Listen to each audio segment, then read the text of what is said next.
Okay, welcome back to Extra Help from Mr. A, and today I'm going to be teaching you a little bit about transformational geometry. First thing we're going to do is we are going to take a look at translations. So when I do a translation, I find it a lot easier to move point by point rather than moving the entire shape. So over here we see the transformation that we want to do, which is a translation, and here's our original figure. It's labeled ABCD. So rather than try to think of this as moving a polygon like this, what I'm going to do is I'm going to move each point according to this criteria. So for my A point, I'm going to go 1, 2, 3 right, 1, 2 down. And this is going to be my new A point. I'm going to put a little apostrophe beside it and call it A prime. That's to show that it's an image and not the original figure.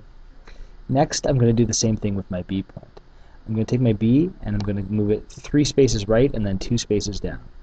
1, 2, 3, 1, 2. This is my new B point, and again I'll call this B prime to show that it's an image, not the original figure. Same thing with our C. 1, 2, 3, 1, 2. Here's our C point, C prime, and then D. 1, 2, 3, 1, 2. And this is D prime.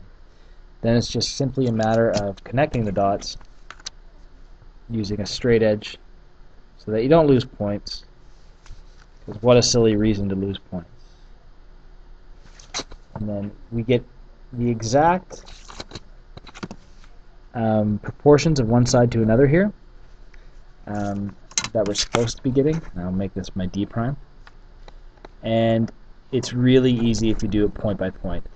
That's the reason I enjoy doing it point by point rather than moving the whole figure. It's a lot more simple, and you're able to make sure that the lines are in proportion to one another.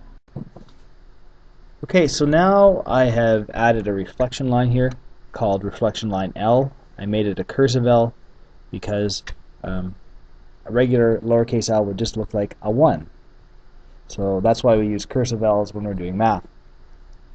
So my reflection line, again, it's a lot simpler to do it point by point rather than trying to move a whole figure at once. So all I'm going to do is I'm going to count how far away these points are from my reflection line, and then I'm just going to do the opposite on the other side. So let's start with C because this is the closest to the reflection line. It is 1 block away from the reflection line, so it's 1 block above. So on our reflection line, it should be 1 block below. So we'll put a little dot here. This will be my C prime prime because this is the second time I've done a transformation to this image. Now we'll do our D point. So D is 2 blocks above the reflection line. So D prime prime should be 2 blocks below. Okay. Next we'll do A. A is 1, 2, 3 above, and A prime prime will be 1, 2, 3 below. It'll be right on our x-axis here. And then finally, B is also 3 away, 1, 2, 3 above, so it should be 1, 2, 3 down. This is our B prime prime. And again, take out your straight edge. Connect the dots, as we all did in kindergarten. And you will have for yourself a squeaky door and a perfect reflection of your image. So again, my advice for you for transformations, particularly translations and reflections, is to do it point by point rather than thinking of it as an entire polygon. If you do it point by point, it's a lot simpler. We will do rotations in just a moment. So now I'm going to explain how to do a rotation. The first thing you need to be aware of with rotations is how to interpret the instructions. Generally with rotational instructions, you're going to be given a degree, so how far the rotation is going to go, a direction, which is clockwise or counterclockwise, and I've made a little note there. And then it's going to say about, and what the word about means in this context is where is the center of your rotation. In other words, if you are playing a record, where would that center of that record be? If you're talking about a donut, it would be where's the hole, basically. And then it's going to give you a point, which will be the center of your rotation. So if I go to 4, 5, which is right here, this dot right here is the center of my rotation. Okay, so we're rotating this figure 90 degrees clockwise about 4, 5. Okay, it does really make a difference where your center of your rotation is. Depending on how far away your figure is from the center of rotation, it's going to throw it into different locations, so you really need to make sure. The first method I'm going to show you how to do with the rotation is using good old-fashioned tracing paper. So what you do is you pop your tracing paper down, and I don't even bother copying the whole figure. I just copy the points. So I'm copying the vertices of this polygon, and I'm going to label them as they are labeled on the original sheet. So those are the vertices of my polygon. So now what I'm going to do is I'm going to take my pen and I'm going to put it down at the center of my rotation, which is 4, 5. Put it there and hold it. And then I'm going to rotate my my tracing paper 90 degrees. Now if this helps, you can also put an arrow pointing straight up on your sheet. Okay, that would be 12 o'clock right now. We want to rotate it so it would be pointing at 3 o'clock, because that would be 90 degrees clockwise. So I'm going to twist this paper so that my arrow is pointing directly horizontally, and we see our new points. This is where the rotation would end up. For A, or A prime, what I'm going to do is I'm going to copy down its coordinates on this sheet, because it's really difficult to lift your paper and put down the points. I prefer to write the coordinates onto my sheet. So A is now at 7, 7. B is at 7, 6. C is at 5, 6.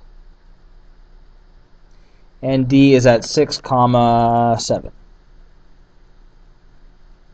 And then all you have to do is take these coordinates and essentially just pop them onto your grid. There's another way of doing it as well. If you don't want to go to all the trouble of tracing it on tracing paper, this way is effective for some people, just like tracing paper is effective for some people. Some people can go between the ways equally well, and some can't. It's all up to you and what you find useful. So what I'm going to do is around the center of rotation, I'm going to draw a little grid. Or, sorry, I'm going to draw kind of like a cross here.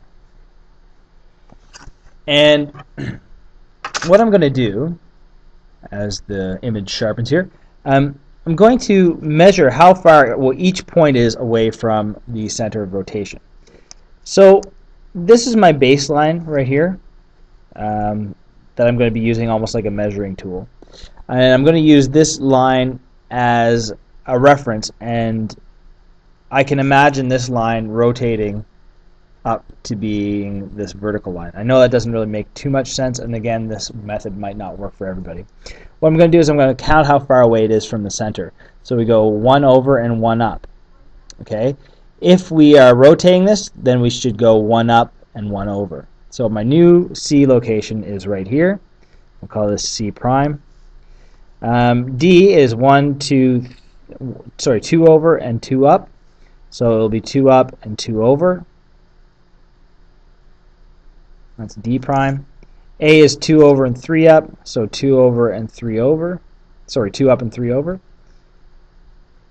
And then finally B is 1 over and 3 up, so we'll go 1 up and 3 over. And you will notice that this figure is exactly the same place as we would expect it to be when we use the tracing paper. Some methods are easier than others, and again, it makes sense sometimes for some people to use one method and another method another time, and some people will never get this method, and that's absolutely fine because we have the tracing paper which helps us. Just to prove that these two figures are the same thing, I'm going to take my tracing paper again, and hopefully the vertices of the tracing paper will line up with my new image. And indeed they do. So both ways I got the correct rotation. Okay, one way I used tracing paper, the other way I didn't.